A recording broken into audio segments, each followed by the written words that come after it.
샬롬, 예수 그리스도의 이름으로 모든 분들의 평안과 또한 건강을 또한 기원하며 우리 모두를 예수 그리스도의 이름 축복합니다. 우리가 오늘 함께 나눌 또한 하나님의 말씀을 우리 함께 보겠습니다. 누가복음 11장 11절에서 13절까지입니다. 누가복음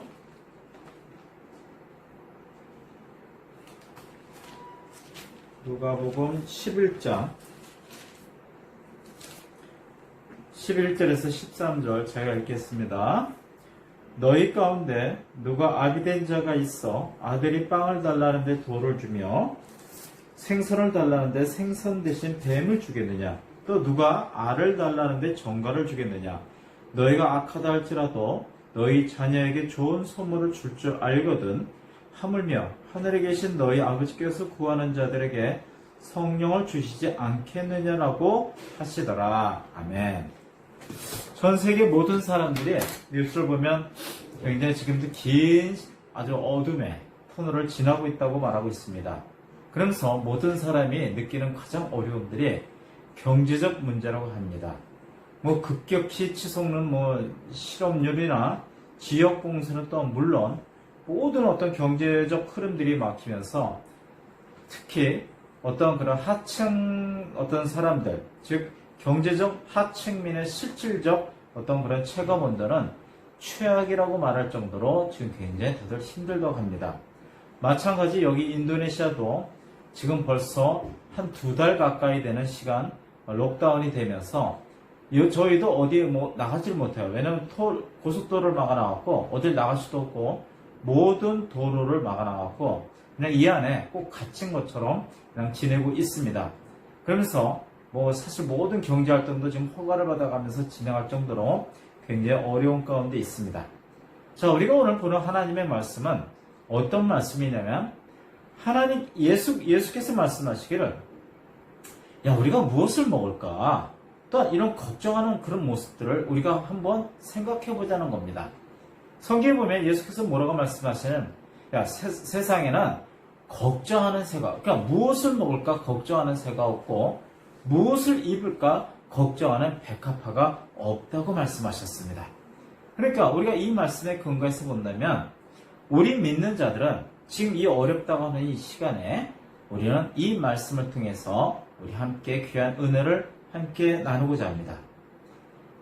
저도 그런 생각 좀 해본 적이 있어요. 한 번도 시도는 안 해봤는데 많은 사람들이 굉장히 궁금해하면서도 또 드러내고 질문하진 않지만 나름대로 다 어떤 상상을 좀 합니다. 그럼 뭐냐면 왜 하나님께서는 믿는 자들에게 아주 간단하게 복을 주시려면 조금 요즘 방식으로 따지면 그냥 한 사람 앞에 하나씩 로또 번호를 하나씩 주시면 될 텐데 그러면 굉장히 일도 쉬워지고 받는 사람도 굉장히 어떤 큰 물질적인 어떤 복을 받게 될 텐데 왜 하나님께서는 믿는 자에게 로또 번호를 안 주실까? 저도 물론 아직까지 한 번도 사본 적은 없지만 한 장에 1,000원이라는 정도는 제가 알고 있습니다. 한 번도 사보지는 없지만 그런 생각도 저도 한번 해본 적이 있어요. 자, 어떤 책을 보니까 이런 얘기가 있었어요. 어떤 선교사가 굉장히 경제적 어려움을 겪으면서 좌절하면서 이제 소리를 지르는데 뭐라고 표현하냐면 우리는 한 번도 우리가 계획한 일을 하는 데 있어서 충분한 돈을 가진 적이 없어요.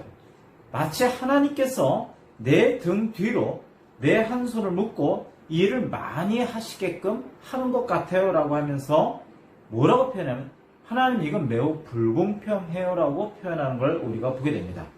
그러면 우리가 여기서 질문 하나 던질 수가 있어요. 왜 이렇게 하나님의 일을 하기 위해서 또한 하나님 나라의 확장을 위해서 일하는 당신의 이렇게 열심히 일하는 일꾼들을 왜 이렇게 재정적으로 어렵게 끌고 가실까? 혹시 진짜 돈벼락을 이렇게 많은 사람들, 일단 로또가 맞아갖고 굉장히 순식간에 큰 어떤 엄청난 금액을 받은 사람들이 많은 데이터가 말하듯이 굉장히 많은 사람들이 오히려 번영의 길로 간 게 아니라 더 어려워지고 어떤 사람은 거지가 되고 어떤 사람은 완전히 저주의 시간까지 들어가면서 더 어려운 시간에 들어간 걸 우리가 보면서 혹 하나님께서 우리를 아끼셔서 우리를 정말 자녀로 그 아버지 된 심령으로 그 자녀들이 그런 나락으로 떨어지는 것을 막기 위해서 혹시 우리 가운데 그런 번호를 주시진 않으시는 건 아닌가? 아니 그런 생각도 좀 해본 적이 있었습니다. 그런데 우리가 오늘 이러한 궁금증을 우리가 오늘 성경을 통해서 한번 찾아보고 정말 하나님께서 이 시국에 우리에게 지금 요구하시는 건 무엇인가? 우리가 이 시국에서 우리가 어떠한 발걸음을 내딛는 것이 올바른 발걸음이고 우리가 어떠한 믿음의 결과들을 취할 수 있는 것인가 한번 보기를 원합니다. 자, 성경에 보면 뭐라고 되냐면 출애굽기에 보면 출애굽기 16장 16절에서 21절에 보면 하나님께서 이스라엘 백성들을 광야에서 먹이시는 방법을 우리가 보게 됩니다. 자, 그 200만이나 되는 사람들이 40년간 광야에서 먹는데 그들은 뭘 해야 되냐면 만나를 매일매일 거둘 수밖에 없는 그러한 일을 하게 됩니다. 자, 그것은 일주일 내내 만나를 자기가 먹을 양, 가족 양만큼 거두게 되는데 그 양이 안식일 바로 전날에는 이틀치를 허용할 수 있는 그런 양을 거둘 수가 있다라고 표현합니다. 그래서 어떤 사람은 머리를 쓰고 어떤 사람은 꾀를 부려서 내가 그냥 좀 쉬고 싶으니까 내가 좀 한 번에 나와서 많이 걷어서 내가 며칠 먹을 걸 내가 준비해야 되겠다. 그런 사람이 있었나 봐요. 그랬더니만 이런 사람들이 모은 만나는 어떻게 됐냐면 이틀이 지나면 어떻게 되냐면 벌레가 생기고 그 다음에 악취가 나고 그리고 또 이 해가 뜨거워지면 그냥 저절로 얼음이 녹아버리듯이 이 만나가 녹아 없어졌다라고 표현합니다.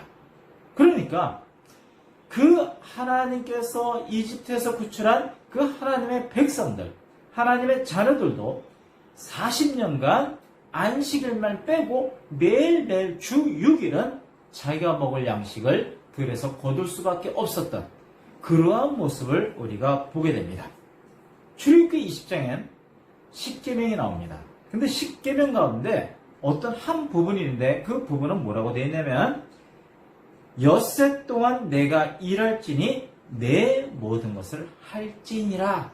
자, 우리가 하나님께서 우리에게 요구하시는 것은 6일 동안 일을 해야 되는데 그 일을 그냥 설렁설렁 대충 뭐 다른 사람의 뭐 어떤 손을 빌려서 또 내가 할 것을 그냥 눈가림하듯이 그렇게 하는 것이 아니라 성경에 뭐라고 되어 있냐면 너가 6일 동안 정말 일을 하는데 너에게는 그 모든 것을 다 활용해서 네가 갖고 있는 모든 것을 정말 다 사용해서 일을 하라고 그렇게 표현하고 있습니다. 우리가 하나님의 응답을 받기를 원한다면 우리는 그 복을 주시는 하나님의 속성을 좀 알 필요성이 있어요. 그 하나님의 속성을 우리가 보면은 그 굉장히 많은 속성들이 있지만 하나님의 성품 가운데 하나가 뭐냐면 그분은 아버지의 성품을 갖고 있고요.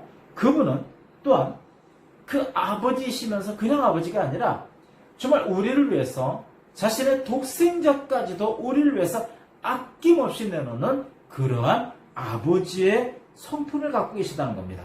그렇기 때문에 그분은 오히려 우리가 무엇이 필요한지 우리보다 먼저 하시고 또한 주기를 원하시고 채우기를 원하시면서 정말 우리가 누가복음에 읽었던 그 말씀처럼 그 하나님께서는 우리의 필요한 것을 지금도 부으시기를 원하신다는 겁니다.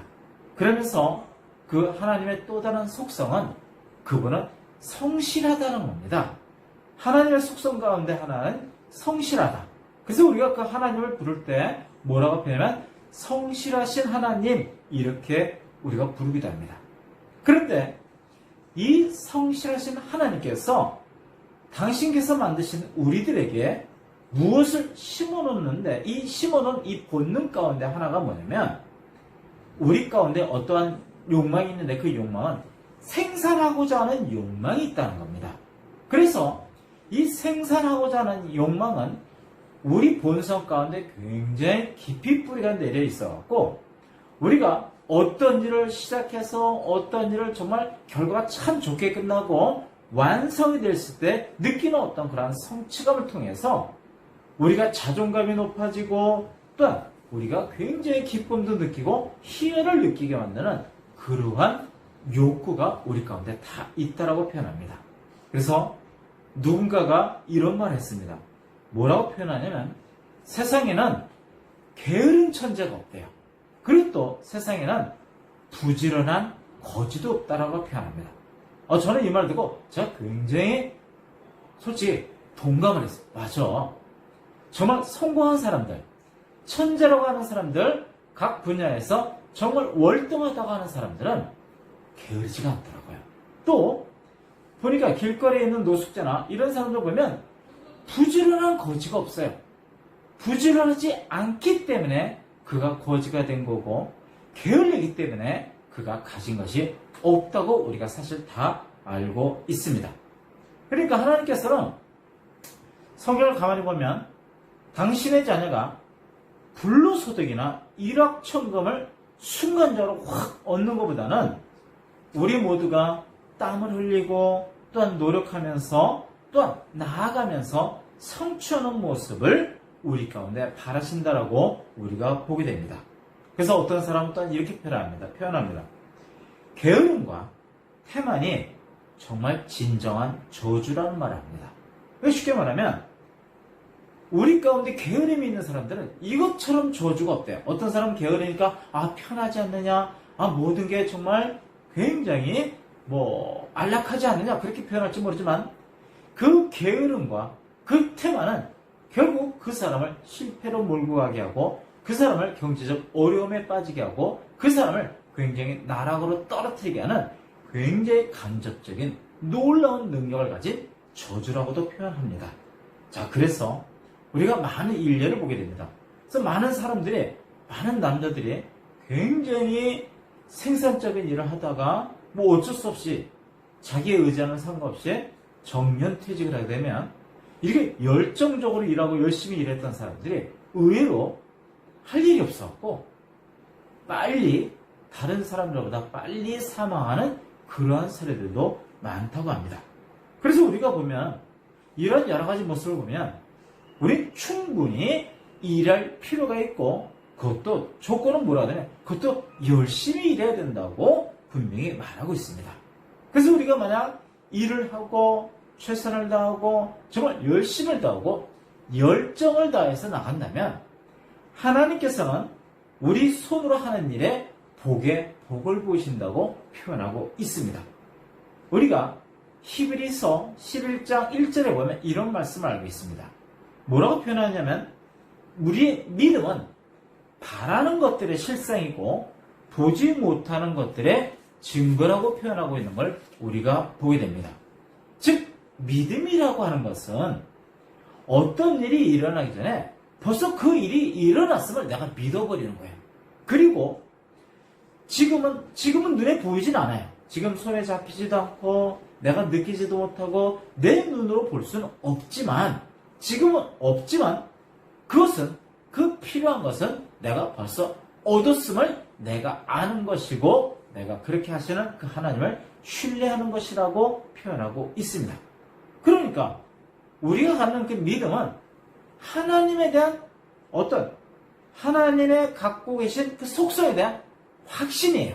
그 확신에 대한 결과이기 때문에 우리는 절대로 우리 스스로는 할 수는 없다 할지라도 우리가 믿는 그 하나님에 의해서 우리가 할 수 없는 그 일을 하나님께서 그 일을 능히 해결할 수 있다는 것을 우리가 알고 믿고 함께 나아가는 것이 믿음이라고 표현하고 있습니다. 그래서 이 어려운 상황에 많은 사람이 힘들고 많은 사람들의 경제적 어려움에 있다 할지라도 우리가 이 상황일수록 우리가 더 우리를 잘 잡아야 돼요. 그것도 하나님의 말씀에 의해서 우리가 우리 자신을 잘 지키면서 정말 그 누가 얘기하는 것처럼 우리가 이것을 더 좋은 기회로 우리가 만들 필요성이 전 있다고 생각합니다. 그래서 오히려 이 상황일수록 우리에게 주어진 그 일에 따라 우리 주어진 그 상황에 따라 우리가 정말 믿음을 가지고 성실하게 또 끈질기게 열심히 나가다 보면 우리의 문제들은 사라지고 또한 놀라운 응답을 받는다는 걸 우리가 보게 됩니다. 자, 그러면서 우리가 한 가지 주의할 게 있어요. 그것은 뭐냐면 하나님께서 우리에게 놀라운 약속을 주시고 우리에게 놀라운 응답을 주십니다. 그런데 우리가 행여나 우리의 실수로 우리가 하나님께서 부으시는 그 능력을 우리도 모르는 사이에 우리가 제한할 수도 있다는 사실을 우리가 좀 알 필요성이 있어요. 열왕기하 4장 1절에서 7절에 보면 그 사례가 나옵니다. 한번 보겠습니다. 열왕기하 4장 1절에서 7절 제가 읽겠습니다. 그때 선지자들의 아들들의 아내들 중 어떤 여인이 엘리사에게 부르짖어 말하기를 당신의 종 나의 남편이 죽었나이다. 당신은 당신의 종이 주를 두려워하였음을 아시나이다. 그런데 채권자가 와서 내 두 아들을 취하여 그의 종으로 삼고자 하나이다 하자 엘리사가 그녀에게 말하기를 내가 너를 위하여 무엇을 하랴? 내가 집에 무엇을 가지고 있는지 내게 말하라 하니 그녀가 말하기를 당신의 여종이 집에 기름 한 병 외에는 아무것도 가진 것이 없나이다라고 하더라. 그러자 엘리사가 말하기를 가서 내 모든 이웃에게서 그릇들을 빌려오라. 빈 그릇을 빌리되 조금 빌리지 말라. 그리고 안으로 들어가서 너와 내 아들들은 문을 닫은 후 그 모든 그릇들에 부어 가득 찬 것은 옆으로 놓으라 하자 그녀가 엘리사로부터 가서 그녀와 그녀의 아들들이 문을 닫은 후 그 아들들이 그녀에게 그릇들을 가져오니 그녀가 붙더라. 그 그릇들이 다 찬지라. 그녀가 아들에게 말하기를 그릇을 내게 더 가져오라 하자 아들이 말하기를 그릇이 더 없나이다 하니 기름이 그쳤더라. 그리고 나서 그 여인이 하나님의 사람에게 와서 고하니 그가 말하기를 가서 기름을 팔아 내 빚을 갚고 남은 것으로는 너와 네 자녀들이 생활하라고 하더라. 아멘. 자, 엘리사는 정말 두 아들을 정말 종으로 노예로 팔려갈 수 없는 그 여인을 돕기 위해서 그 여인에게 놀라운 하나님의 응답을 제시합니다. 자, 즉 그 조건이 뭐였죠? 네가 가진 것이 무엇이냐고 표현합니다. 그러니까 이 여인이 갖고 있는 것은 기름 한 병밖에 없대요. 아마 이 기름은 아마 올리브병 한 병일 겁니다. 자, 그러니까 이 엘리사가 그 여인에게 제안하기를 그러면 너는 지금 집에 가서 당신이 아는 모든 이웃에게서 모든 그릇을 다 빌려와라. 그리고 나서 내 아들들과 당신은 문을 닫고 들어가서 그 빈 그릇에 그 병을 부어라 라고 표현합니다. 그래서 이 여인이 정말 자기가 빌려올 쓴 범위 내에서 그릇들을 다 빌려왔어요. 다 빌려왔는데 정말 엘리사가 표현한 대로 정말 그 빈 그릇에 자기가 갖고 있는 한 병의 기름을 부니까 또 그 그릇이 다 차니까 또 다른 그릇에 부니까 또 차고 또 차고 또 차고 해서 정말 더 이상 부을 수 있는 그릇이 없는 상황이 됩니다. 자, 이 여인이 얘기합니다. 자, 더 그릇을 갖고 와라 아들들아. 그러니까 아들들이 뭐라고 해서 이제 엄마 이제 더 이상 없어요. 이제 채울 만한 그릇이 없다라고 그렇게 말하자 그 병에 있는 기름이 그 순간 멈췄다라고 표현합니다. 자, 그러면 우리가 이 모습을 통해서 역으로 생각할 수가 있어요. 뭐라고 표현하냐면 정말 이 여인이 아마도 더 많은 그릇을 빌렸다면 정말 더 많은 그릇을 빌렸다면 하나님께서는 더 부으실 수 있었다는 겁니다.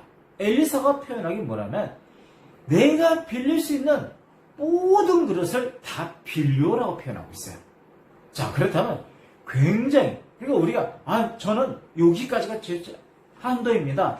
제가 여기까지가 제 한계고 나는 더 이상 할 수가 없어라고 말하는 그 순간을 우리가 거기까지 마지노선을 보는데 성경은 뭐라고 표현하냐면 우리가 할 수 있는 범위를 더 넘어서 조금 더 많이 조금만 더 앞으로 나아간다면 하나님께서는 그 노력하는 모습에 하나님의 복들이 더 부어질 수 있다라고 분명히 성경은 말하고 있습니다.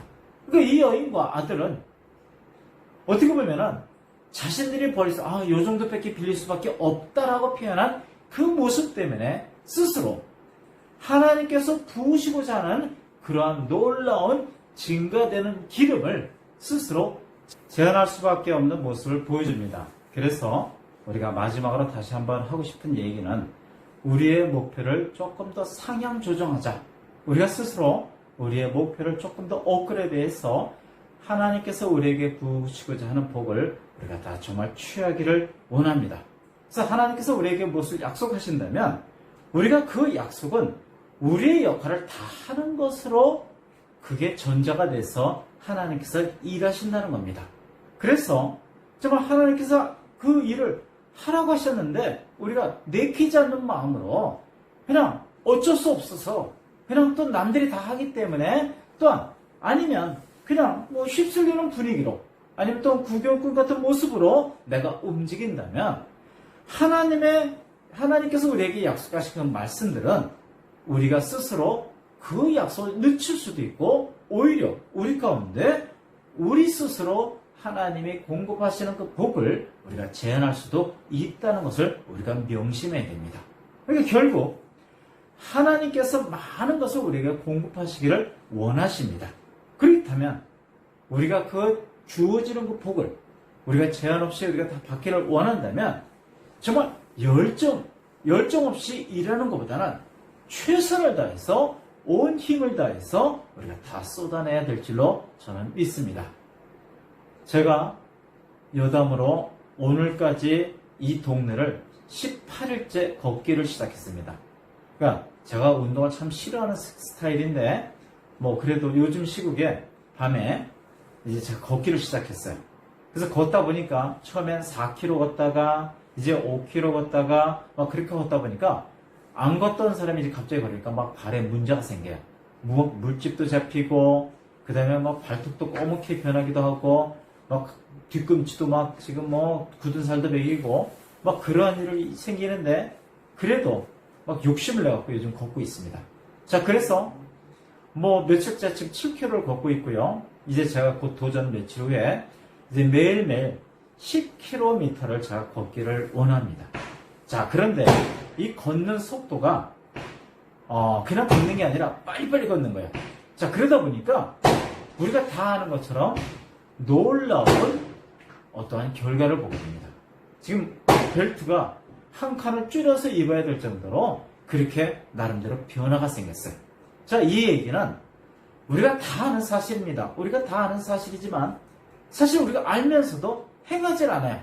아, 다음에 해야지, 내일 해야지, 뭐 그러다가 못했어요. 물론 저 자신도 그랬고. 하지만 일단 시작한 거 한번 끝까지 가보려고 합니다. 마찬가지로 우리가 하나님으로부터 복을 받기를 원한다면 그냥 조금 하다 말고 그냥 지쳐서 난 나중에 할게요 이렇게 하는 것이 아니라 한번 시작한 거 끝까지 최선을 다해서 믿음을 갖고 정말 하나님께서 부으시는 그러한 복을 스스로 제한하지 말고 정말 그 모든 것을 받기로 작정해서 나아가는 그런 귀한 모습이 되길 소망합니다.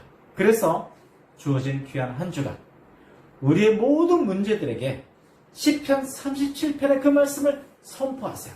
그리고 적용하세요. 그리고 우리에게 주어진 그 일들은 최선을 다해서 정말 앞으로 나아가는 그런 귀한 모습이 나오기를 소망합니다. 지금 밖에는 뭐 르바난이라고 해서 이 사람들이 가장 큰 명절이라고 하겠지만 폭음탄 터뜨리고 막 불꽃놀이하고 좀 시끄럽습니다. 이해하시고 뭐 전쟁 난 것도 아니고 총 쏘는 게 아니기 때문에 놀라지 마시고요. 최선을 다해서 정말 한 주간 더욱더 승리하기를 예수 그리스도의 이름으로 축복합니다. 기도하겠습니다. 하나님 감사합니다. 이 귀한 시간 정말 하나님께서 우리에게 그 말씀하신 것처럼 최선을 다해서 6일 동안 온 힘을 다해서 우리가 일할 것을 다시 한번 고백합니다.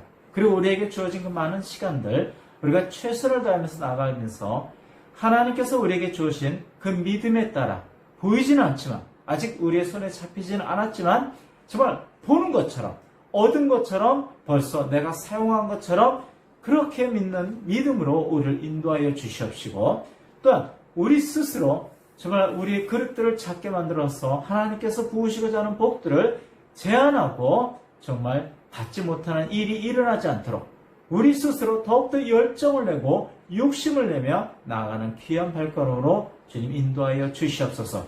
주님께 이 모든 것 감사드리며 지금도 함께 하시는 예수 그리스도의 이름으로 우리 모두를 축복하며 기도합니다.